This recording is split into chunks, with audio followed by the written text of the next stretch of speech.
Now let us discuss the application of Huckel molecular orbital method, that is HMO method, applied to ethylene molecule. I would like to give a brief introduction on what is Huckel molecular orbital theory. It is a simple quantum mechanical model that extends our understanding of molecular orbital methods. The Huckel method is generally used for systems with pi conjugated molecules, and it completely ignores the sigma framework of hydrocarbons. The 2p orbitals from each carbon atom participating in the pi network is the basis atomic orbitals in Huckel method. The molecule must be planar so that the principal atom contribute electron from their pz atomic orbitals to the common pi electron pool. Each center is sp2 hybridized and has one unhybridized p orbital perpendicular to the trigonal sp2 hybrid orbitals. The sp2 hybrid orbitals form rigid unpolarizable framework of equal carbon-carbon bonds. The HMO method is confined to carbon atoms and it ignores the hydrogen atoms. The linear combination of atomic orbital method LCO method is used to construct the Huckel molecular orbitals, wave functions, and the undetermined coefficient. This is followed by constructing and solving the secular equations to compute the energies of the molecular orbital. In some cases, we are using a computer to assist to solve the molecular orbitals of larger molecules. The HMO treat ethylene as a 2 pi electron problem with 1 pi electron on each carbon atom in the p orbital, which is perpendicular to the molecular plane. The molecular orbitals are written as a linear combination of pz atomic orbitals. The two carbon atoms are called Huckel molecular orbitals. The HMO can be written as psi is equal to C1 pz1 plus C2 pz2, where psi is the HMO of the pi system and pz1 and pz2 are the two pz atomic orbitals of the two carbon atoms, and C1 and C2 are their coefficients. Labeling the two carbon atoms as 1 and 2, the secular determinant obtained for ethylene molecule is of the form, that is determinant of H11 minus ES1, H12 minus ES12, H21 minus ES21, H22 minus ES2, that is equal to 0. Taking into account the assumptions of HMO theory, that is H11, H22 that is equal to alpha, H12, H21 that is equal to beta, S11, S22 that is equal to 1, S12 is equal to S21 that is equal to 0.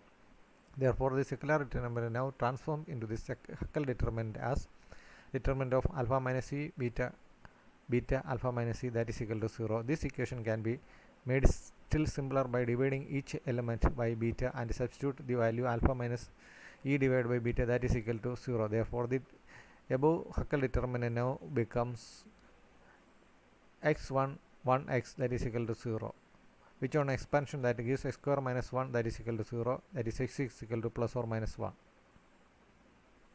Corresponding to x is equal to 1, E1 is equal to alpha plus beta. It corresponds to bonding molecular orbital. For x is equal to plus 1, it gives the energy value E2 that is equal to alpha minus beta, that is the antibonding molecular orbital. In general, the number of molecular orbitals that can be generated using LCO approximations are equal to the number of combining atomic orbitals. This is the molecular orbital energy level diagram of ethylene molecule. The bonding molecular orbital having energy E is equal to alpha plus beta, antibonding has E minus beta, and it is formed by the linear combination of the two pz orbital, this C1 psi pz1, C1 C2 psi pz2. Absolute values of the HMO coefficient C1 and C2 can be determined by using normalization condition. That is, we have to normalize the wave function psi square dt that is equal to 1. Substituting the value C1 p1 square plus C2 p2 pz2 square dt that is equal to 1. On expanding this, we get C1 pz1 plus C2 pz square d2 that is equal to 1. If x is equal to minus 1, C1 is equal to 2, and if x is equal to 1, C1 is equal to minus C1. Therefore, modulus of C1 that is equal to modulus of C2 that is equal to C. Therefore, C square into integral of pz1 plus pz2 whole square dt, that is equal to 1. On expanding, it gives c square that into integral of pz1 square plus 2 pz1 pz2 plus pz square dt, that is equal to 1, because the functions pz1 and pz2 are already normalized, and integral of pzr pzs, that is equal to 0 by Huckel approximation. Therefore, the equation becomes c1 square into 1 plus 1 plus 0, that is equal to 1. Therefore, c is equal to plus or minus 1 by root 2.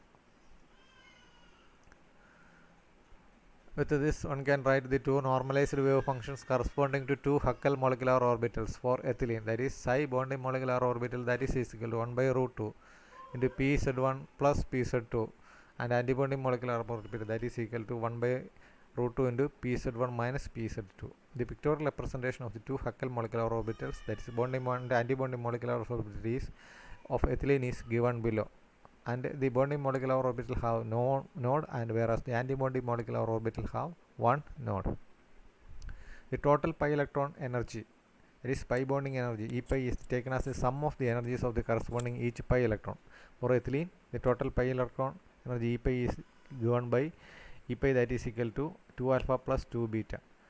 Another related term is pi bond formation energy, which is the energy released when a pi bond is formed. Since the contribution of alpha is same in the molecules as in the atoms, so we can consider the energy of two electrons each in isolated and non-interacting atomic orbitals as 2 alpha. Then the pi bonding formation energy becomes E pi bond formation, that is equal to E pi minus E isolated. In general, E pi bond formation, that is equal to E pi minus N alpha, where N is the number of carbon atoms in the molecule. For ethylene, E pi bond formation, that is equal to 2 alpha plus beta minus 2 alpha, that is equal to 2 beta. Here 2 beta is the total pi bonding energy on the formation of the ethylene molecule. References: Quantum Chemistry, R.K. Prasad, and EPG Padashala, a gateway to all postgraduate courses.